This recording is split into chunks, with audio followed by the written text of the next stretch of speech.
오늘 우리는 사도행전 7장 스데반의 긴 설교를 읽었습니다.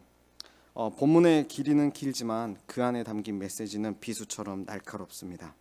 스데반을 고소한 유대인의 죄목은 성전과 율법을 모독했다는 것이었습니다. 그들에게 성전은 하나님 그 자체였고 절대 무너져서는 안 될 자존심이자 우상이었습니다. 며칠 전 한 성도님과 대화를 나누다가 이런 솔직한 고백을 들었습니다. 목사님, 나이가 들수록 변화를 받아들이기가 참 힘듭니다. 내 안에 어떤 단단한 고집이 생긴 것 같아요.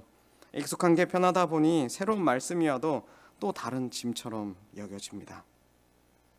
어쩌면 이것이 오늘 우리의 모습일지 모르겠습니다. 오늘 본문 51절에서 스데반은 유대인들을 향해 목이 곧은 백성이라고 질타합니다. 이것은 단순히 고집이 세다는 뜻이 아니죠. 하나님은 끊임없이 말씀하시고 움직이시는데 내 익숙한 신앙의 틀에 갇혀서 반응하지 못하는 상태. 저는 이것을 영적 동맥경화라고 부르고 싶습니다. 하나님의 은혜가 흘러야 할 혈관이 내 고집과 전통으로 꽉 막혀버린 상태.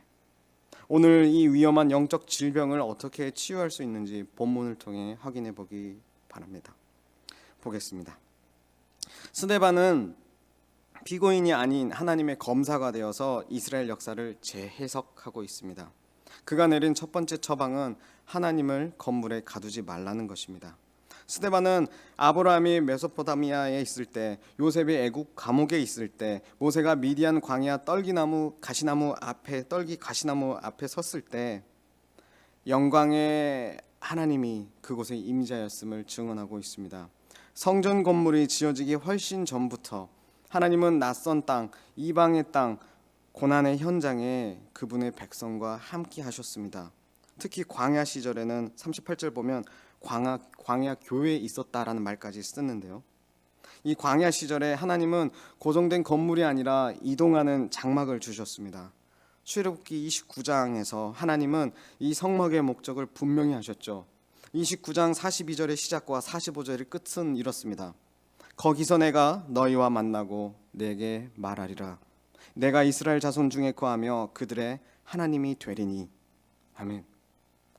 하나님이 성막을 주시니요, 자세하게 이렇게 지어라 저렇게 지어라 말씀하셨던 그 이유, 그렇게 성막을 세우신 이유는 바로 화려한 건축물이 아니라, 화려한 예쁜 성막이 아니라 자기 백성과의 만남, 동행이었습니다. 하나님은 박물관에 갇힌 동상이 아니라 우리 인생의 광야를 걸어가시는, 움직이시는 하나님이시라는 것입니다. 그런데 유대인들은 이 생동감 넘치는 하나님을 성전이라는 건물 안에 가두어 버렸습니다. 신앙이 만남이 아니라 장소와 형식이 되는 순간 우리의 영혼은 굳어지기 시작합니다. 하나님을 건물과 형식에 가두자 어떤 증상이 나타납니까? 심각한 거부 반응이 일어납니다. 바로 하나님이 보내신 구원자를 알아보지 못하고 거절하는 것이죠. 스데반이 지적하는 이스라엘 역사는 순종의 역사가 아니라 어떻게 보면 배반의 역사입니다. 요셉의 형들은 시기에서 동생을 팔아넘겼습니다. 이스라엘 백성은 구원자 모세를 누가 너를 우리의 관리로 세웠느냐며 밀쳐냈습니다. 눈에 보이는 금송아지는 좋아했지만 보이지 않는 하나님의 말씀은 부담스러워했죠. 그리고 스데반은 51절에서 폭탄 같은 선언을 합니다. 너희 조상들 같이 너희도 성령을 거스르는도다. 조상들이 요셉과 모세를 거절했던 것처럼 너희는 지금 너희 눈앞에 온 참된 의인 예수 그리스도를 거절하고 죽였다는 것입니다. 왜입니까? 예수님이 내 익숙한 종교적 기득권을 흔드셨기 때문입니다. 내 마음대로 주인 노릇하며 살고 싶은데 예수님이 진짜 왕으로 오셨기 때문입니다. 이것은 남의 이야기가 아닙니다. 우리 안에도 이 거절의 본성이 있습니다. 우리는 입술로는 주여 주여 하지만 실제 삶에서는 성령님의 새로운 인도하심을 부담스러워합니다. 내 생각, 내 계획대로 되지 않으면 하나님께 화를 냅니다. 직분과 사역이라는 타이틀, 오랜 신앙 연수라는 껍데기가 오히려 내 영적 혈관을 막고 있는 노폐물이 되지는 않았습니까? 마음과 귀에 할례를 받지 못해 꽉 막혀버린 상태, 그것이 오늘 나의 모습은 아닙니까? 그러나 성도 여러분, 이 절망적인 영적 동맥경화를 치료할 길이 있다는 것이죠. 우리의 끈질긴 거절에도 불구하고 하나님의 구원은 멈추지 않았습니다.